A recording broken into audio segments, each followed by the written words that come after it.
Hi guys, मैं are के B Maurya और आज हम लोग करेंगे केमिकल इक्विलिब्रियम का रिवीजन। टॉपिक हमारा जनरल क्वेश्चन बेस्ड ऑन के सी एंड के पी बराबर के सी आर टी की पावर डेल्टा एन जी और concentration rate versus time graph. इनके क्वेश्चन देखेंगे और रिवीजन के हिसाब से टॉपिक का नाम बताते जाएंगे और क्वेश्चन लगाते चलेंगे। तो आज का लेक्चर नंबर फर्स्ट क्वेश्चन करेंगे हम लोग एन अवस्थी बुक से।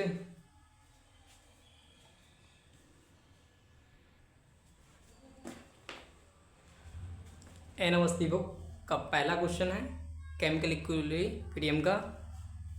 आ reversible reaction is one which proceed in one direction, proceed in both direction, proceed spontaneously, all the above. तो बताइए क्या होगा इसका आंसर। इसका आंसर होगा proceed in both direction. A से बी में reversible reaction rate of forward direction is equal to rate of backward direction, proceed in both direction.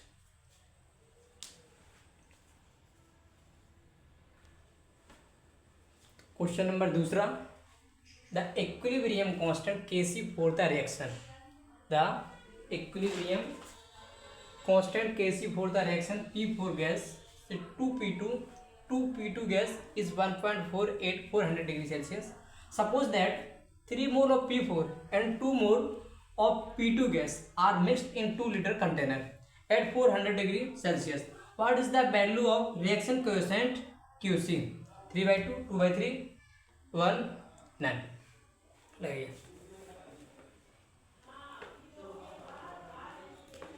चलिए मैं बताता हूँ।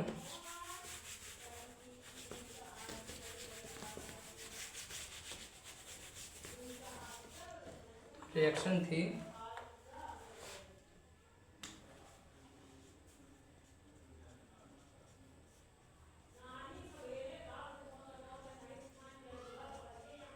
और रिएक्शन कोएफिशिएंट कहीं भी निकाल सकते हैं। तो concentration of P2 divided by concentration of P4 और वॉल्यूम दे रखा था 2 लीटर और कंसंट्रेशन होता है mole by volume, concentration mole by volume रखिए हैं। तो कंसंट्रेशन इसका तो 2/2 का होल स्क्वायर अपॉन इसका मूल कितना था, इसका मूल था 3/2, ये 1 हो गया, ये ऊपर जाएगा 2/3 इसका आंसर हुआ।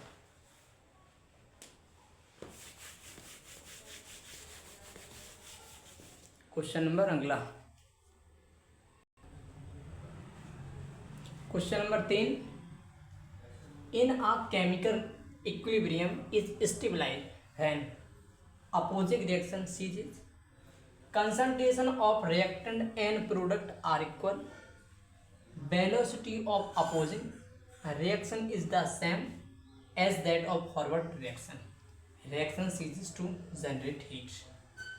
कह रहे केमिकल इक्विलिब्रियम कब स्टेबलाइज करेगा, कब स्टेबलाइज करेगा जब रेट ऑफ फॉरवर्ड किसके बराबर हो जाएगी, बैकवर्ड। रेट ऑफ फॉरवर्ड बराबर किसकी हो जाएगी, रेट ऑफ बैकवर्ड के। तो इक्विलिब्रियम क्या हो जाएगी, स्टेबलाइज। इसको ऐसे समझ लीजिए, उसके हिसाब से रेट फॉरवर्ड और बैकवर्ड के बराबर होना चाहिए, वही इक्विलिब्रियम स्टेबलाइज करेगा। तो आंसर तो तीसरा हो जाएगा। लेकिन उसको इस तरीके से और समझ लेते हैं हम लोग।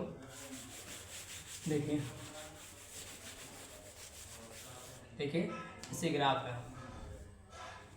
है रेट वर्सेस टाइम ना, मान लीजिए रिएक्टेंट का और प्रोडक्ट का, तो रेट ऑफ फॉरवर्ड और रेट ऑफ बैकवर्ड जहाँ बराबर आ जाएगा टाइम ऑफ इक्विलिब्रियम। तो यहाँ रेट ऑफ फॉरवर्ड किसके बराबर होगी, रेट ऑफ बैकवर्ड।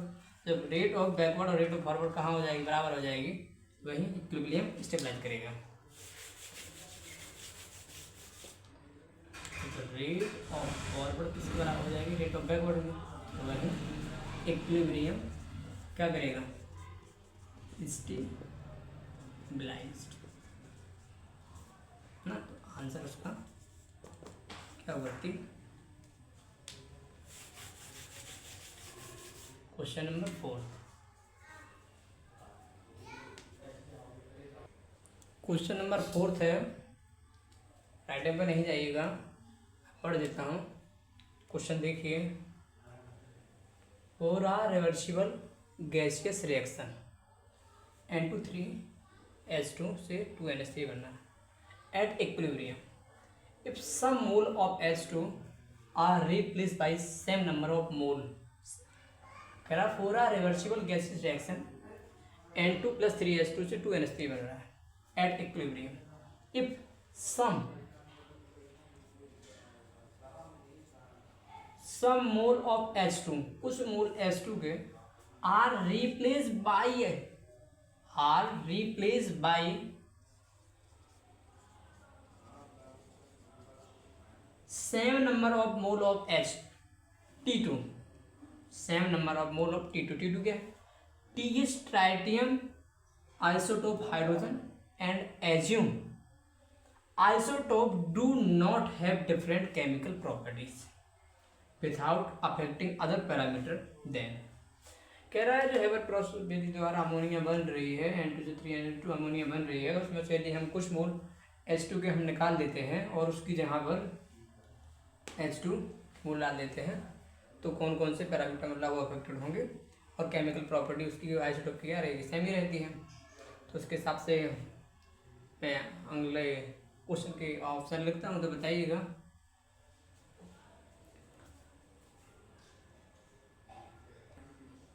ये रही उस क्वेश्चन की ऑप्शन। पहला ऑप्शन है the sample of ammonia, the sample of ammonia obtain after some time will be radioactive. The sample of ammonia obtain after some time will be radioactive. Mole of N2 after the change will be different as compare to mole of N2 present before the change. तीसरा है मतलब C option है the value of Kp and Kc will change, the average molecular mass of new equilibrium will be same as that of old equilibrium. तो बताइए कौन सा option होगा। वही रिएक्शन थी ना हम लोगों की, N2 + 3H2 से 2NH3 बन रहा था और इसके मूल को हटा के यहाँ T2 के मूल डालने रहे थे, तो क्या प्रभाव आएगा।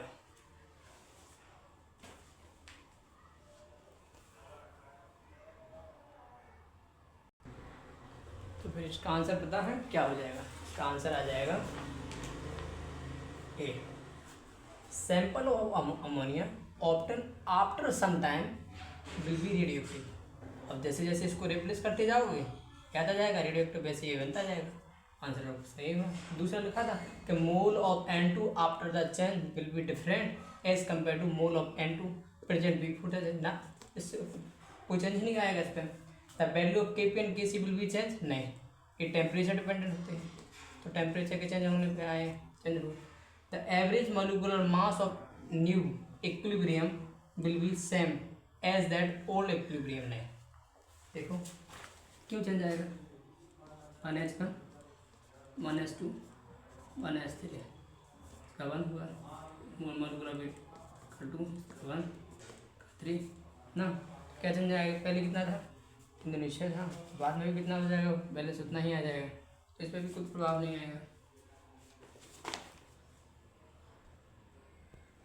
देख लीजिए, N2 की जगह ये लिखा तो NH2D और NH2, इसका मॉलिक्यूलर वेट 14 15 16 17, 14 15 2 17 कितना है 34 ग्राम मोल, और यहाँ N2 से 3H2 से 34 ग्राम पर मोल, कोई चेंज है, इसलिए फोर्थ ऑप्शन भी गलत था ना।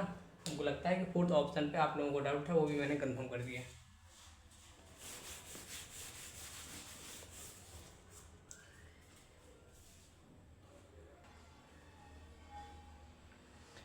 अगला क्वेश्चन रहा आपके सामने, for the synthesis of ammonia by the reaction N2 + 3H2 2NH3 in the Haber process, इन द Haber process.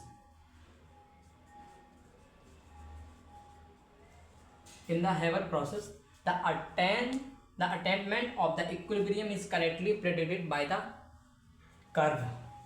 Molar concentration time versus graph दिया है, आपको बताना है उस रिएक्शन के हिसाब से कौन सा ऑप्शन सही है।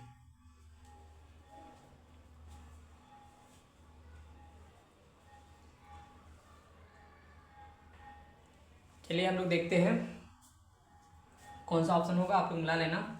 ये फर्स्ट है, ये सेकंड है, ये थर्ड है और ये फोर्थ है।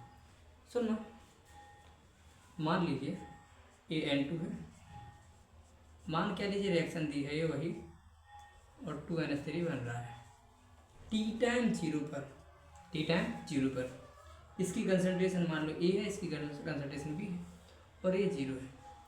जब टी टाइम इक्विलिब्रियम आया होगा तो सुनना, देखो ये घटना चालू, ये घटेगा, ये क्या होगा, और ये जीरो से बढ़ेगा ना, और इसकी अपेक्षा में देखो ये ज़्यादा होगा। देखो ये ज़्यादा है, अच्छा तो ये ऐसे घट रहा है और ये भी ऐसा घट रहा है और ये जीरो से बढ़ रहा है, तो हमको लगता है पहला ही इसका आंसर हो जाना चाहिए। और अच्छी तरह से फिर समझ लेते हैं।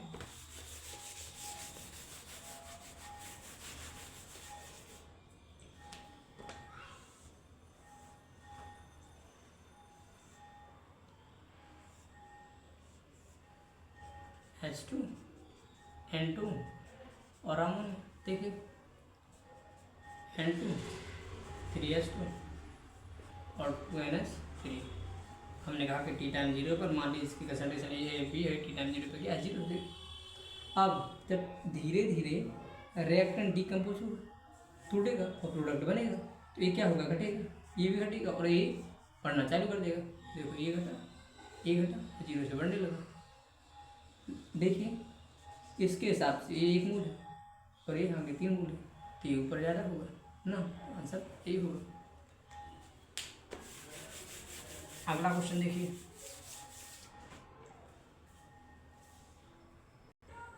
तब अगला क्वेश्चन आपके सामने, the figure show the change in concentration of species A and B are function of time, the equilibrium constant Kc for the reaction. Kc to be बन रहा है, एक ग्राफ दे रखा है, कंसंट्रेशन टाइम वर्सेस ग्राफ है, Kc greater than 1, K less than 1, K equal to 1, data insufficient. Solve करिए।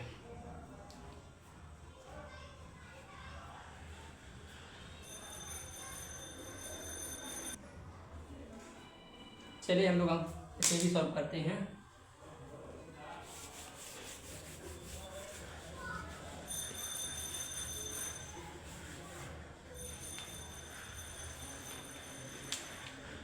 क्या था क्वेश्चन में था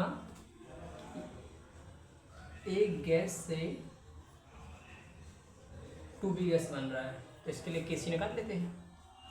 Kc कैसे निकालेंगे, कंसंट्रेशन ऑफ B का होल स्क्वायर कंसंट्रेशन A का। देखिए इक्विलिब्रियम पर कंसंट्रेशन, ये B का कंसंट्रेशन है, ग्राफ में दिया है, और A का कंसंट्रेशन है, ठीक है। तो B कहाँ पहुँचा, ये 0.4 इंटू 0.4, ठीक है। और कंसंट्रेशन ऑफ A कितना है, 0.1, ठीक है। सॉल्व करिए, कितना आएगा। जब इसको सॉल्व करोगे पॉइंट से पॉइंट खत्म हो जाएगा, 4 का 4 इंटू इसमें करोगे 1.6, मतलब Kc है ना वो ग्रेटर देन 1 आ जाएगा, ऑप्शन नंबर ए आ जाएगा, ठीक। चले आगे।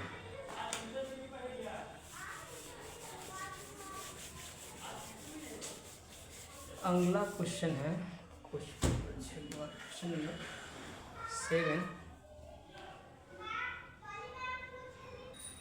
अगला क्वेश्चन है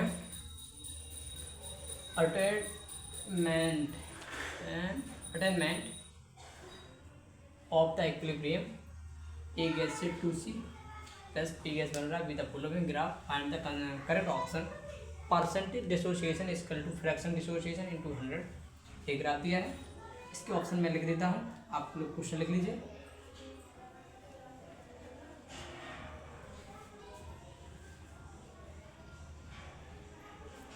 को लगता है आप लोग क्वेश्चन देख लिए हैं, लिख लिए हैं, तो ऑप्शन देखें, इसके हिसाब से हम लोग कहाँ सॉल्यूशन करते हैं।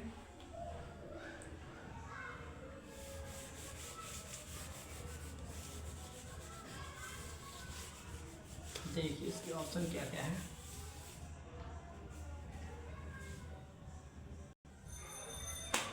तो देखिए उस क्वेश्चन के ऑप्शन ये दिए हैं और उस ग्राफ के अनुसार आप लोग देख के सॉल्व करिए।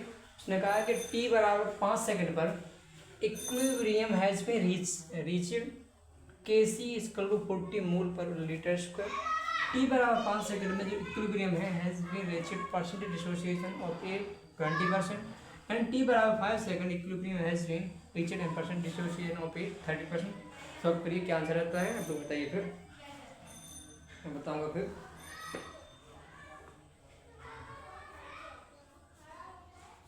चलिए आप लोग ऑप्शन मिलाना, मैं इसको सॉल्व करता हूँ।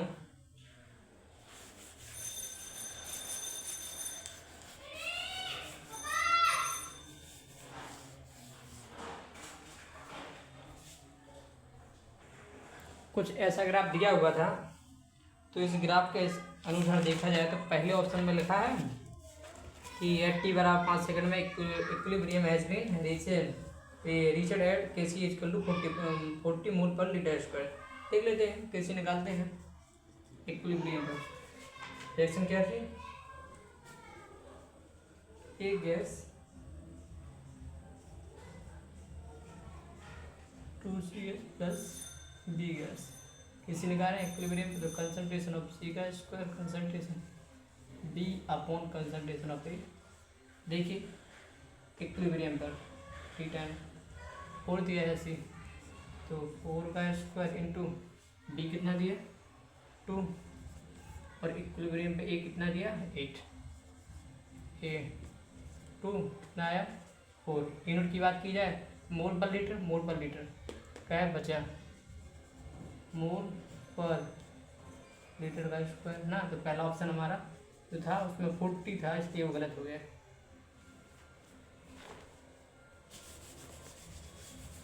ऑप्शन नंबर दूसरा दिया है बी ऑप्शन।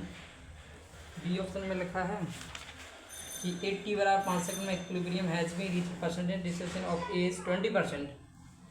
तो परसेंटेज डिसोसिएशन ऑफ ए, तो इनिशियल ए कितना है 10, फाइनल ए कितना बचेगा 8 अपॉन इनिशियल ए कितना बचेगा 10 इंटू 100 ना, कितना बचा 10 हुआ टू 20%। मतलब टी बराबर 5 सेकंड पर जो ए है 20% एसोसिएट हो जाएगा ना, तो बी आंसर हो जाएगा। सी भी चेक कर लेते हैं। सी में क्या है 80 बराबर 5 second equilibrium has been reached and percentage dissociation of A 30%। तो सी ऑप्शन भी गलत हो जाएगा और डी तो फिर गलत है।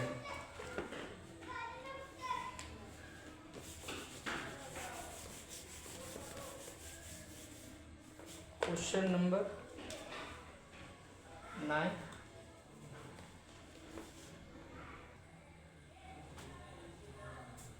क्वेश्चन दिया है using molar concentration what is the unit of Kc for the reaction.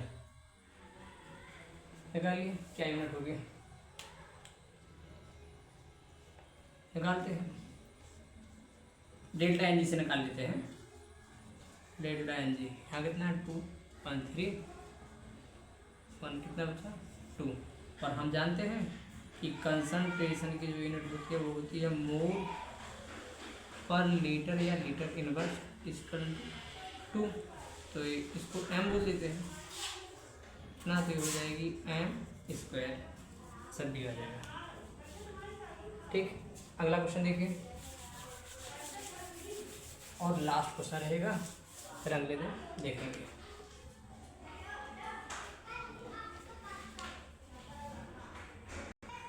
देखिए लास्ट क्वेश्चन है। उस क्वेश्चन की यूनिट आप Kc निकाल के भी निकाल सकते थे, ऐसे इसको भी निकाल सकते हैं। लेकिन अब हम लोगों को एग्जाम देना है नीट का, तो थोड़ा जल्दी करना पड़ता है, तो इसको भी ऐसे ही कर लेते हैं डेल्टा एन जी निकाल के। क्या है 2 1 3 4 1 5 कितना बचा -2, तो के पी का unit ATM power delta N G मतलब ATM -2 आंसर भी ना 2 1 3 4 1 5। तो डेल्टा एन जी क्या होता है, डेल्टा एन जी होता है mole of gaseous product minus mole of gaseous reactant, सही से लिख देता हूँ, delta N G mole of gaseous है किसकी, प्रोडक्ट की, माइनस मोल ऑफ गैसियस इसकी रिएक्टेंट की। अरे तो प्रोडक्ट का कितना है 2 1 3 है और रिएक्ट में 4 1 5 है, डेल्टा ए हो गया, सभी हो गया। सो थैंक यू भाई, आज का लास्ट का क्वेश्चन था। जय हिंद जय भारत।